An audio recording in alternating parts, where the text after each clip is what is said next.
here, but right. getting our words. So, okay, so tell me your impression of how you think the photos with text actually get into the app that we just simulated. Can you repeat that question? Yeah, I could try. How do you think that the photos with text get into the app?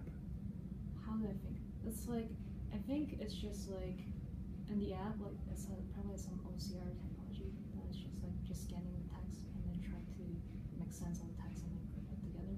That's pretty much it. Like, as a user, I only care about if it's scan the text, like, there, more than, like, what's, like, really getting the text. Like, how and Okay. yeah. Okay. I don't know if you noticed, but when you started the app, it would show you some things that have already been imported, and then you would have to hit import new in order to bring more in. Do you think that makes sense? Or do you think it would make more sense for it to automatically say, oh, you just started the app, let me go ahead and bring everything in?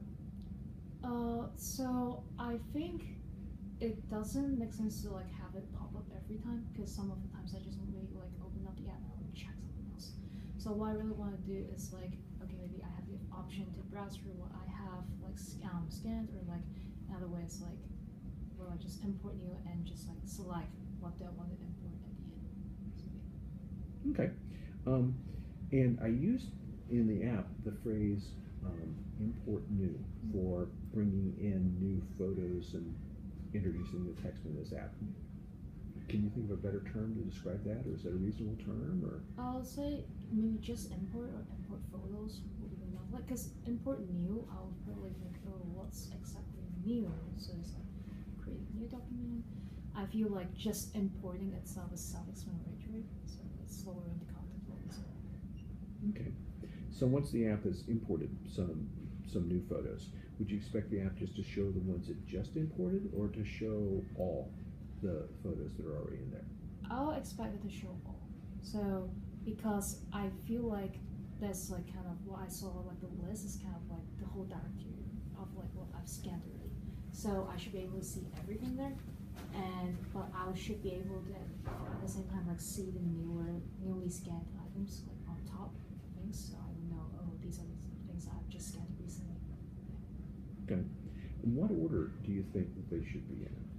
They should be, so personally I think like the most commonly used one is like the chronological order, like based on when was it scanned, not based on like when was the photo taken. It's like based on when I scanned the app.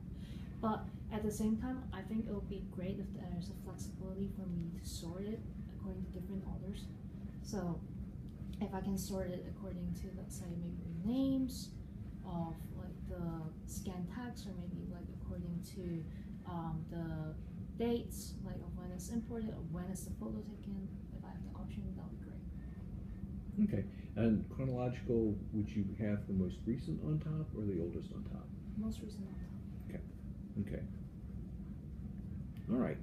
One last question. So, as I started this, we started from the concept of a wearable scanner, and what we have here is a portable scanner. Mm-hmm. And this is what we started with. Another student and I built this for a class, and this is kind of how we started this whole process. And this is obviously meant to be a wearable scanner. This was an engineering prototype. There's no user research or anything associated with this. As you can see, it's about as not wireless as a thing could be, very prototypey. But it could actually, literally scan a URL and then open it in the default browser of the attached computer. And the runtime is very slow, and there's, some accuracy issues and some other things like that. So there are a lot of problems with it. But I wanted to at least kind of wrap this up by asking a question. Can you think of a situation in which a wearable scanner would be useful? Or a better way, I guess, to phrase that question is, would you wear a wearable scanner?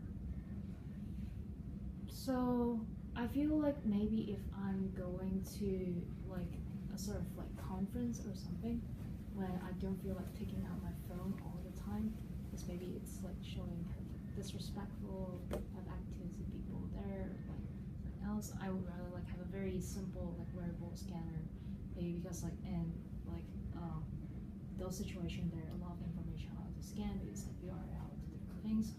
So I think this will be useful, like just like taking the URL to like directly there. And other than that, I think it's maybe when I don't want to hold my phone that much, like when it's like, let's say in a situation where I have like both of my hands kind of like busy, maybe let's say if I am in a situation where I'm kind of, if I'm driving, it doesn't make sense, I want to scan some kind of text. Maybe when I'm not like cooking. Yeah, okay, so let's say if in a scenario where I'm cooking and I don't want to pick up my phone, maybe I want like for something quick from the recipe or something, I need like more for the explanation, maybe I can just use something like this. Like maybe that can be useful, I'm not sure. Just something like this. Okay. How would you expect a wearable scanner to operate? So what I expect is like, it will be just like, the best will be just be like allowing me to kind of like in the same phone taking a picture for a little bit, because maybe sometimes I just want to think about like the whole document on the scan instead of like individually. So when I see this, I think of it as just like scanning individual text, like alphabets, like text one by one. So I have to scroll through it. It's gonna take me a long time if there's like a long text I have to go through. Okay, yeah, that's true. Okay, super. Thank you. That's all.